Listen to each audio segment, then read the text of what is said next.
నమస్తే, welcome to our channel. మాజీ మంత్రి వైసీపీ కీలక నేత పేర్ని నాని చంద్రబాబు నాయుడు గారి పైన కీలక కామెంట్స్ చేశారు. మరి కూటమి ప్రభుత్వం అధికారంలోకి వచ్చి సంవత్సరం గడుస్తున్న వేళ ఆయన జూన్ 4 నుంచి అంటే కూటమి అధికారంలోకి వచ్చిన వెంటనే అప్పటి నుంచి చంద్రబాబు గారు సీఎంగా ప్రమాణ స్వీకారం చేసే వరకు వైసీపీ క్యాడర్ పైన దాడులకి చేయించారని, అదేవిధంగా ఇప్పుడు అక్రమ అరెస్టులు కొనసాగుతున్నాయంటూ పేర్ని నాని చేసినటువంటి వ్యాఖ్యలను ఏ విధంగా చూడాలి తెలుసుకునే ప్రయత్నం చేద్దాం.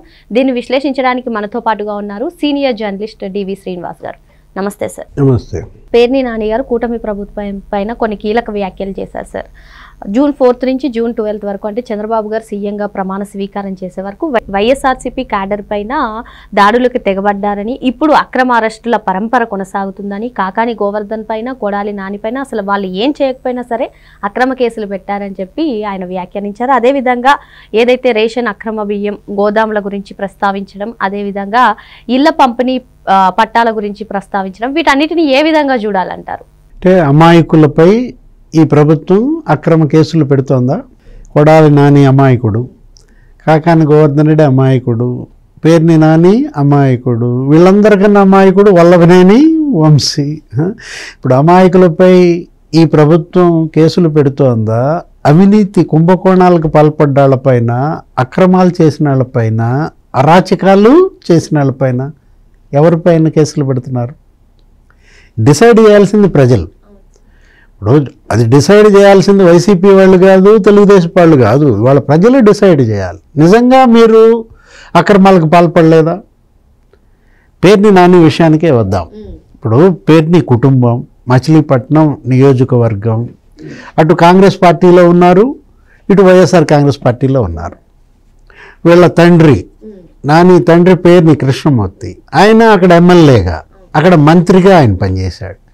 అంటే పేర్ని కృష్ణమూర్తి అంటే నువ్వు పేర్ని కృష్ణమూర్తి అంటే ఇప్పుడు ఈ అబ్బాయి కాదు, ఇప్పుడు కిట్టు కాదు, కిట్టు పేరు కూడా అదే, కాకపోతే తాత ప్లస్ మనవడు మైనస్. ఇప్పుడు పేర్ని కృష్ణమూర్తికి ఉన్నటువంటి పేరు ప్రతిష్టలు ఎలా ఉన్నాయి? ఆయన ఎప్పుడన్నా ఇలాంటి పనులు చేశాడా? ఈ విధమైనటువంటి అరాచకాలు లేకపోతే ఈ రౌడీయిజం వీళ్ళందరికీ మద్దతు. ఇప్పుడు అదొక యుగం. నెక్స్ట్ పేర్ని నాని సగం చెడ్డాడు, పేర్ని కిట్టు పూర్తిగా చెడ్డాడా? అంటే ఇవాళ ఎలా తొండ ముదిరి ఉసర వెళ్ళయింది, అసలు పతనం ఎలా జరిగింది ఒక రాజకీయ కుటుంబం. అంటే పేర్ని నాని విషయానికే వస్తే నువ్వు తీసుకోవాల్సింది ఏంటంటే జగన్తో కలవకముందు, జగన్తో కలిసినాక. అంటే తెగులు ఎక్కడ పట్టింది? జగన్ తెగులు పట్టి ఇవాళ పేర్ని నాని ఇవాళ మొత్తం ఇవాళ వేరు పురుగు చేరి వృక్షంబు చెరిచినట్టుగా ఇవాళ పేర్ని నాని ఇవాళ ఆ పేర్ని కుటుంబం ప్రజల్లో సానుభూతి కూడా కోల్పోయిందంటే 4,000తో గెలిచాడు, గతంలో 50,000తో ఓడిపోయాడు. చూసావా ప్రజల్లో ఎంత అసహ్యం, ఎంత వ్యతిరేకత మరి నీపై వచ్చాయి. నువ్వు ఇవాళ ఆత్మీయ సమ్మేళనం పెట్టి కార్యకర్తలందరినీ చుట్టూతా పెట్టుకుని ఒక భయం, బాధ, కన్నీరు గార్చటం, భావోద్వేగానికి లోనవ్వడం, అరే ఏంటి నరకం చూశాడంట, మానసికంగా ఆ రోజే చచ్చిపోయాడంట, ఇంకా మళ్ళీ బెదిరించటం, ఏమని మీరు ఒక వాత పెడితే మేము 10 వాతలు పెడతామంటున్నారు. అంటే ఇప్పటికీ వీళ్ళల్లో పశ్చాత్తాపం లేదా, పరివర్తన లేదా? మీరు ఒక వాత వాళ్ళకి పెట్టారు, వాళ్ళు ఇప్పుడు 10 వాతలు మీకు పెడుతున్నారు. అదెందుకని తెలుసుకోలేకపోతున్నారు? జగన్ కూడా అదే అంటాడు, ఏమని రాబోయేది 2.0, మీకు ఇంతకన్నా సినిమా చూపిస్తామంటున్నాడు. నువ్వు 5 ఏళ్ళు వాళ్ళకి సినిమా చూపించావు, వాళ్ళు ఇప్పుడు నీకు సినిమా చూపిస్తున్నారు. అంటే వాళ్ళు చూపించే సినిమాకి ఏడాదికే మీరు బెంబేలు ఎత్తుతున్నారా, బేజారు ఎత్తుతున్నారా, భయపడిపోతున్నారని వాళ్ళకి కనపడుతోంది. ఇళ్ల పంపిణీల విషయంలో పేర్ని నాని, అదేవిధంగా ఆయన కుమారుడు మీరు అన్నట్టుగా పేర్ని కిట్టు, వీళ్ళిద్దరు అరెస్ట్ అవుతారు అనే వార్తలు వస్తున్నాయి సార్. మరి ఈ భయంతోనే ఇటువంటి వ్యాఖ్యలు చేశారంటారా? కార్యకర్తల్లో రెచ్చగొట్టే విధంగా ఇటువంటి వ్యాఖ్యలు చేస్తున్నారంటారా? ఏమంటారు? అసలు నకిలీ ఇళ్ల పట్టాల కుంభకోణం పుట్టిందే మచిలీపట్నంలో. ఒకవైపు ఏమో వల్లభనేని వంశీ జైల్లో ఉన్నాడు, ఇతన్ని ఆదర్శంగా ఇతన్ని స్ఫూర్తిగా తీసుకుని అటు గుడివాడలో కొడాలి నాని, లేకపోతే ఈ గన్నవరంలో వల్లభనేని వంశీ ఇవాళ నకిలీ ఇళ్ల పట్టాలు అసలు అదేంటి అంటే తహసీల్దార్ సీల్ మీ దగ్గర ఉంటుందా? అంటే తహసీల్దార్ లాగిన్ పాస్వర్డ్ మీకు ఇచ్చేయాలా? ఎంత భయపెట్టారు అప్పట్లో తహసీల్దార్లని, ఆర్డీఓలని, కలెక్టర్లని. అంటే నకిలీ ఇళ్ల పట్టాలు పుట్టిస్తారా?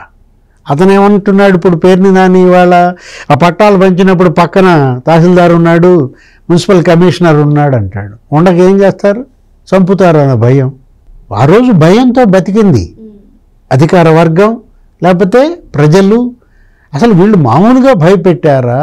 జగన్ అంటేనే ఒక భయం అనే ఒక ఆలోచనతో కదా ఇవాళ మిమ్మల్ని 151 నుంచి 11కి ఎందుకు నేలకేసి కొట్టారు? ఆ భయం. ఇప్పుడు నకిలీ ఇళ్ల పట్టాలు, నకిలీ ఓటు కార్డులు, నకిలీ ఆధార్ కార్డులు, నకిలీ ఏటీఎంలు, వీళ్ళు అసలు పుట్టించింది దేనికి? నకిలీ ప్రతిదానికి నకిలీ తయారు చేశారు. అదే తిరుపతి నకిలీ ఓటర్ కార్డుకి నకిలీ పుట్టించారంట. అక్కడ 35,000 నకిలీ ఓట్లు, అక్కడ ఫోటో ఐడెంటిటీ కార్డ్స్. అక్కడ ఉన్నటువంటి ఐఏఎస్ గిరీషాని బెదిరించి ఆయన లాగిన్ పాస్వర్డ్ తీసుకుని ఆ ఎపిక్ కార్డులు డౌన్లోడ్ చేసి వాటికి నకిలీలు పుట్టించి తమిళనాడు నుంచి ఓటర్లను తీసుకొచ్చి ఓట్లు ఇచ్చారు. అప్పుడు తిరుపతి బై ఎలక్షన్లో ఆ గురుమూర్తి ఎన్నిక గిరీషా సస్పెండ్ అయ్యాడు.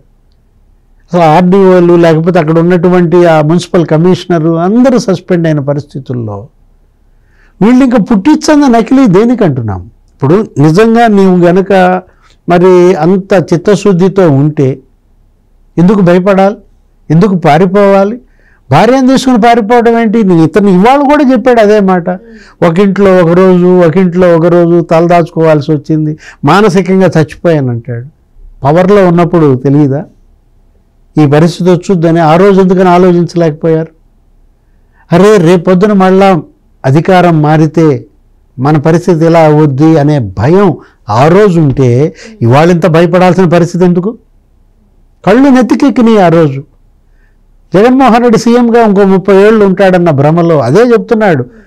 నేను పట్టాలు ఇవ్వమని అడిగాను ఆ రోజు బందర్ పోర్ట్ అప్పుడు, మళ్ళా వచ్చేది మా ప్రభుత్వమే కాబట్టి ఈ పట్టాలు ఇచ్చామని చెప్తున్నారంటే అక్కడ వంశీ చేసింది అదే, ఇక్కడ నువ్వు చేసింది అదే. అదేమంటే భార్యను తీసుకొస్తాడు, జయసుధ అంటాడు. ఆ రోజు మరి కొల్లు రవీంద్ర భార్య, అమ్మాయి ఎంత భయపడింది, ఎంత బాధపడింది. ఆమె భర్త రవీంద్రని 53 రోజులు జైల్లో పెట్టారమ్మా. ఏంటి రవీంద్ర చేసిన నేరం? ఎవరో అక్కడ ఒక హత్య జరిగింది, ఆ హత్య కేసులో నిందితుడు రవీంద్ర పిఏకి ఫోన్ చేశాడంట. రవీంద్ర పిఏకి ఫోన్ చేస్తే ఆ నేరం రవీంద్ర కంట కడతారా? పిఏని అరెస్ట్ చేసుకుంటారా? చేసుకుంటే గనక ఇవి కాదండి సార్ అక్రమ అరెస్టులు. ఇప్పుడు కాకాని గోవర్ధన్ రెడ్డిని ఇవి అంటున్నారు అక్రమ అరెస్ట్. ఏ విధంగా అర్థం చేసుకోవాలంటారు? ధూళిపాళ్ల నరేంద్ర సంఘం డైరీ చైర్మన్, పెద్ద రాజకీయ కుటుంబం. వాళ్ళ నాన్న మాజీ ఎమ్మెల్యే, మాజీ మంత్రి ధూళిపాల వీరయ్య చౌదరి. ఇప్పుడు పేర్ని నాని లాగానే వాళ్ళు కూడా రాజకీయ కుటుంబం. అట్లాంటి ధూళిపాల నరేంద్ర మీ మాట వినలేదని మీరు ఆ సంఘం డైరీ విషయంలో అతన్ని భయపెట్టి అమూల్ డైరీని తీసుకొచ్చి అమూల్ వాళ్ళకి 1000 కోట్లు కట్టబెట్టి సంఘం డైరీని దెబ్బతీయాలని అతనికి ఇంకా అక్కసు తీరక అతన్ని జైల్లో పెట్టించారు.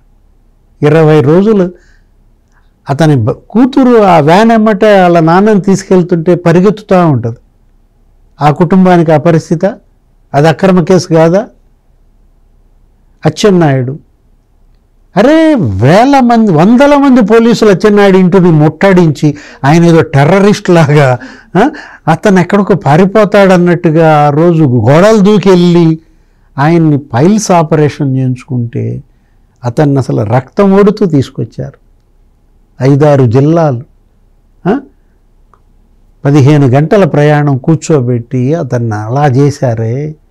ఏది అక్రమ కేసు అంటున్నాను? చంద్రబాబు మీద సక్రమ కేసు పెట్టారా? 3,000 కోట్లు అవినీతి అన్నారు, 300 కోట్లు అవినీతి అన్నారు, 30 కోట్లు అన్నారు, చివరికి 3 కోట్లు స్కిల్ డెవలప్మెంట్ అనేది. వాళ్ళు ఏమంటున్నారు? ఆ పేరెంట్స్ ఎంతైంది మా బిడ్డలకి శిక్షణకైన ఖర్చు మేము ఇచ్చేస్తాం, మా నాయకుడిని వదిలేయండి అన్నారు చంద్రబాబుని. 70 దేశాల్లో జనం రోడ్ల మీదకి వచ్చారు ఆ రోజు చంద్రబాబు కోసం. ఎందుకు? అక్రమ కేసు కాబట్టి. ఇవి నిజంగా అక్రమ కేసులు అయితే ఏమి రాలేదే రోడ్ల మీదకి? చెప్పమ్మా. ఇప్పుడు కాకాని గోవర్ధన్ రెడ్డిని అరెస్ట్ చేశారు కదా, మావాడు గొప్పవాడు, మా అసలు మంచోడు, అసలు నిజాయితీపరుడని మరి కాకాని గోవర్ధన్ రెడ్డి అనుచరులు లేకపోతే అక్కడ ప్రజలు సర్వేపల్లి ఓటర్లు రోడ్ల మీదకి వచ్చి ధర్నాలు చేశారా? లేదు. ఎందుకని? వాళ్ళకి తెలుసు అది సక్రమ అరెస్ట్ ఏమో. వాళ్ళకి తెలుసు అతను చేసిన తప్పులు వాళ్ళకి తెలుసు. అక్కడ క్వార్జీ 250 కోట్లు కొల్లగొట్టారు. అక్కడ టోల్ గేట్ పెట్టి పోర్ట్ వాళ్ళందరినీ బెదిరించారు, వసూలు చేశారు, లారీకింతని వసూలు చేశారు. అబ్బో కొడాలి నాని అమాయకుడు అన్నాడా? గడ్డం గ్యాంగ్. గుడివాడంటే ఎన్టీ రామారావు, అక్కినేని నాగేశ్వరరావు. అసలు గుడి వాడ. గుడి అంటే ఏంటి? టెంపుల్. అలాంటి గుడివాడని రౌడీవాడ, గుండావాడ, అరే క్యాసినోళ్ళు, అరే మట్టి మాఫియా. అక్కడ వంశీ 100 టిప్పర్లు కొన్నాడంట, 210 కోట్లు మట్టి మేశారు. ఇక్కడ ఇతను 100 టిప్పర్లు ఎక్కడ? గుడివాడలో. ఇక్కడ ఇతను ఒక 200 కోట్లు. ఆ జగనన్న ఇళ్ల కాలనీల పథకం అని పెట్టి దాని మెరకని చెప్పి ఆ దళిత యువకులు 16 మంది ఖాతాల్లో ఒక్కోటి దాంట్లో 1,13,00,000 1,13,00,000 ఇవాళ వేయటం, సాయంత్రం తీసేసుకోవటం. మీరు మా దాంట్లో డబ్బులు ఇచ్చారంటే మాకు నోటీసులు కట్టమంటున్నారని వాళ్ళు వచ్చి అడిగితే ఏం లేదు మీరు అవన్నీ పట్టించుకోబాకండి, మీకు డెత్ సర్టిఫికెట్ ఇప్పిస్తా అన్నాడంట. ఎవరికి ఇప్పించాలి డెత్ సర్టిఫికెట్? దళిత యువకులక మీక? వీళ్ళు అమాయకులని ఇవాళ అంటుంటే జనం దేంతో నావాళ్ళు అర్థం కావట్లా. ఇవాళ వీళ్ళకి ఇంతవరకు వీళ్ళకి సానుభూతి రాలేదంటే కారణం అదే అన్నమాట. వంశీ జైల్లో పెట్టిన రోజులైందమ్మా. గన్నవరంలో ఒక్కడు రోడ్డు ఎక్కారా? మా వంశీ ఎవరు జైల్లో పెట్టిందని చెప్పి ఆయన వెహికల్ ఏమంటే పరిగెత్తుకుంటా 100 మంది చూసావా నువ్వు? ఇవాళ వీళ్ళు చేసిన నేరాలు ఘోరాలు ఇవాళ వెంటబడి తరుముతున్నాయి. ఈ జైళ్ళు, కేసులు, అరెస్టులు, ఆసుపత్రులు చేతులారా చేసుకున్నారు. స్వయం కృతాపరాధం మీరు చేసి ఇవాళ ఎవరిని నిందిస్తారు? చంద్రబాబున, కొల్లు రవీంద్రన, పేర్ని నాని పాపం ఎలాంటి కుటుంబం ఎలా అయిపోయిందో, ఇవాళ జగన్ అనేటటువంటి ఒక పాయిజన్ వీళ్ళని ఎలా విషతుల్యం చేసిందో మన కళ్ళ ముందు కనపడుతోంది. మరో అంశంతో మళ్ళీ కలుద్దాం. Thank you sir. నమస్తే.